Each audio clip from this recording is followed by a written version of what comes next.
Hello again, everyone, and welcome back to Scenic English.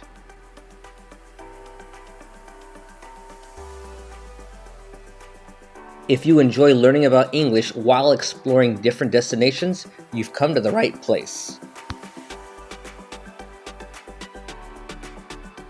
Sit back, relax, and let's begin today's adventure.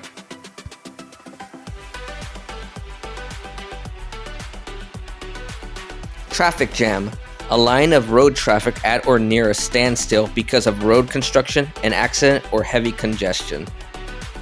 Subtle. Hard to notice or see, not obvious. Venomous. Of an animal, especially a snake, secreting venom or capable of injecting venom by means of a bite or sting. Fluoresce. Of a material or a living creature, to absorb light of a short wavelength, particularly of a very bright color, which only lasts as long as light is being absorbed. Point out. Identify or bring to notice. Finally, trait. A distinguishing quality or characteristic, typically one belonging to a person or thing. Well, welcome back, everyone, and say hello to the rush hour in Phoenix. It's a traffic jam. And no doubt this is slowing down the progress, but that's what happens when you get a late start to the day.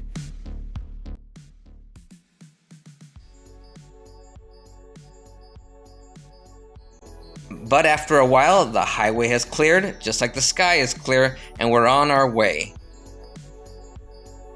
Our journey is going to take us approximately 2.5 hours to the south of Phoenix, just outside the city of Tucson.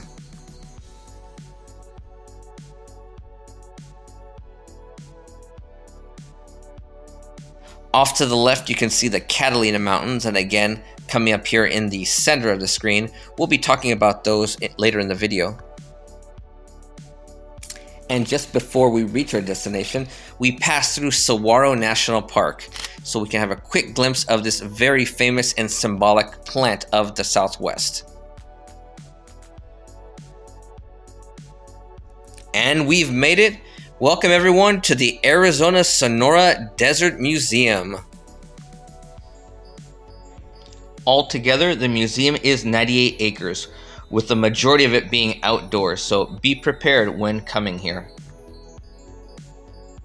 The museum is a mixture of zoo, aquarium, and botanical garden, but the main focus is to educate people about the Sonoran Desert.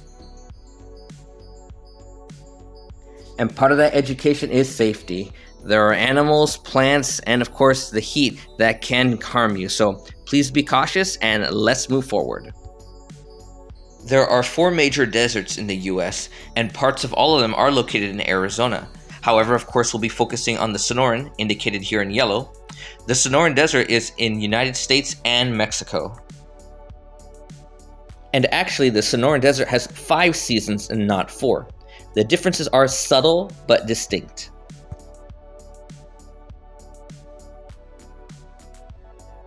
Fortunately, there are some indoor exhibits, and that's where we'll start, here with the reptiles and invertebrates. There are a variety of creatures on display, including these chuckwalla lizards, but of course the stars of this section are the snakes, and Arizona has plenty of them. Just in the category of rattlesnakes, there are at least 13 different species in the state.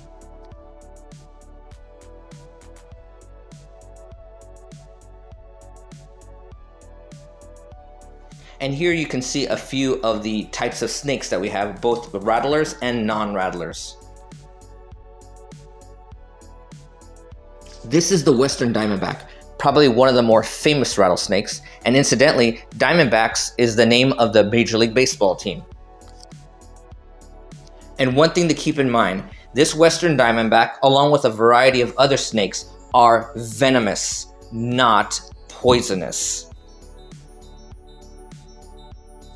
Venom is something that a creature can inject into you, whereas something that's poisonous, like some mushrooms, are something you ingest. There are over 7,000 lizard species in the world, yet less than 1% are actually venomous, including this little guy here, the Gila monster.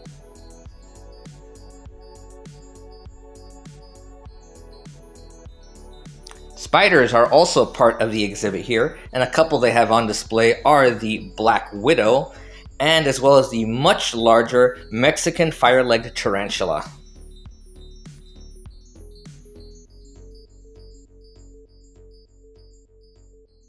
Living in the Sonoran, you're going to have to deal with scorpions. In fact, I've found a few in my home over the years I've been living here.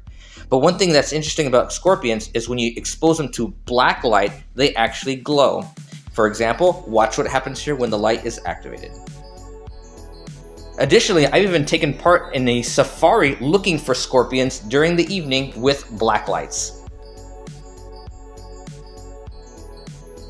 Heading back outside, we're going to take a brief moment to appreciate this beautiful panoramic view of the Sonoran Desert along with the mountains in the distance.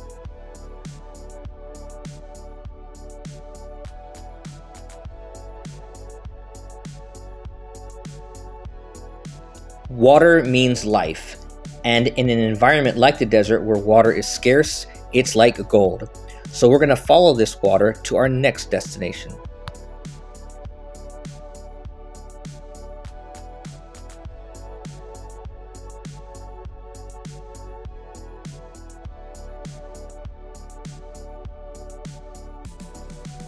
The exhibits here focus on the life of a cave, for example, how stalactites are able to grow.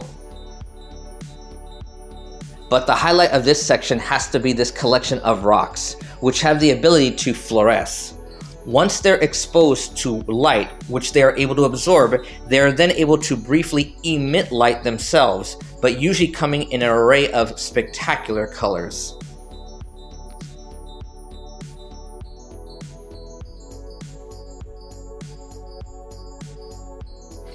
The museum then talks about mountain islands or sky islands, for example, the Catalina Mountains when we were coming in.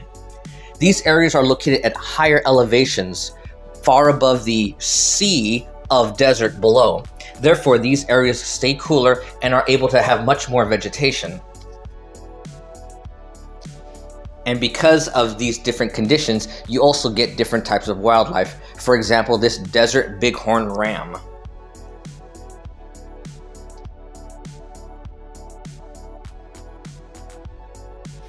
And yes, it includes giant felines such as this mountain lion.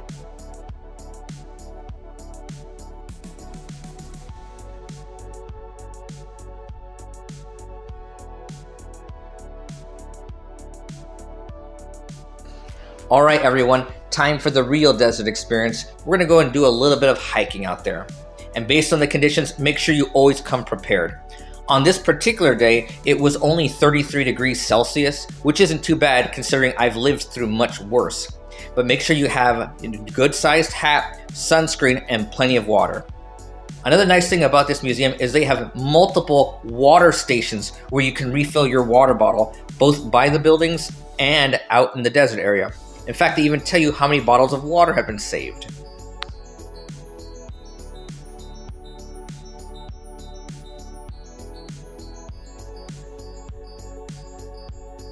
As you could guess, there are a variety of unique plants that you see while walking through the desert. This one in particular is the ocotillo. When you look really close at the branches, you will see it is nothing but pure spines from top to bottom.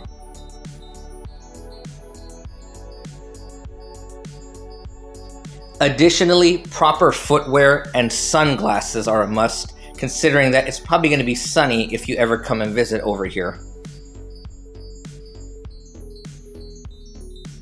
And I felt very fortunate because right here in this Javi hotspot, just a few steps away from that sign, underneath the shade of a bridge, there were two resting javelinas. Javelinas are part of the peccary family, which evolved in the New World, whereas hogs and swine evolved in the Old World. So that's important to note. While they do look like pigs, javelinas are not pigs. Some key differences to point out are that javelinas usually have 2 babies at a time, whereas pigs can have up to 20. Javelinas are just herbivores, but pigs are omnivores. Javelinas can eat the prickly pear cactus, And with their powerful back teeth, they're even able to crush and eat the spines of the cactus as well. Also, prickly pear has a toxin called oxalic acid, but the javelina's digestive system allows it to eat it without causing any harm. As we continue to stroll along the path, check out a few more of the plants that can be found out here in the Sonoran.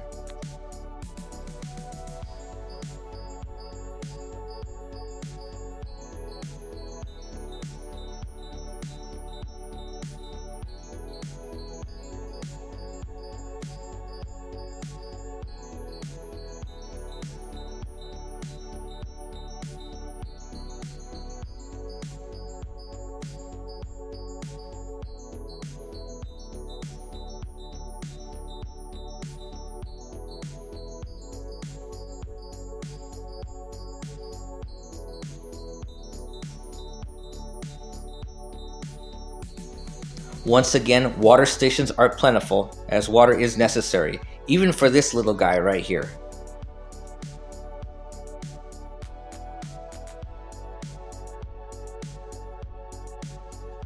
Our next stop on our journey is the agave garden. They have a variety of agaves on display for all of us to see. But of course, there's probably one agave that's the most famous of them all, and that would be this one.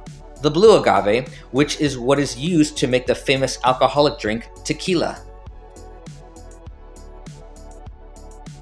An interesting fact about agaves is you can actually eat what's called the heart of the plant. Here, for example, people are roasting them in order to be eaten. Agaves, when they are harvested, are a good source of complex carbohydrates. One unique trait about the agave is that it only produces one flower in its life and then it dies. However, this one flower can end up being several meters or feet tall. Here are some examples of it. What happens is that the agave saves up sugar in its body for several years in order to produce this one flower. It's when the agave has accumulated these sugars right before producing the flower is when you would harvest it for its hearts or tequila.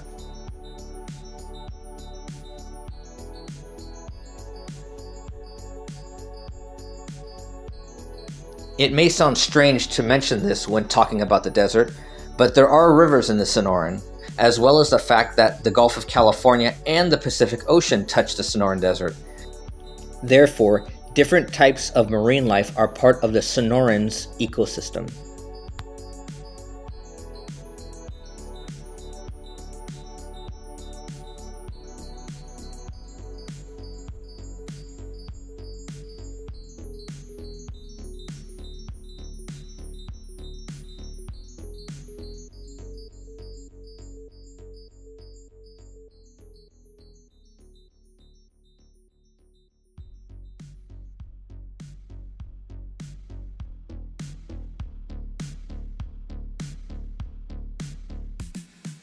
As this local resident enjoys some lunch, I hope you also have enjoyed this video and learned a few more words in the English language.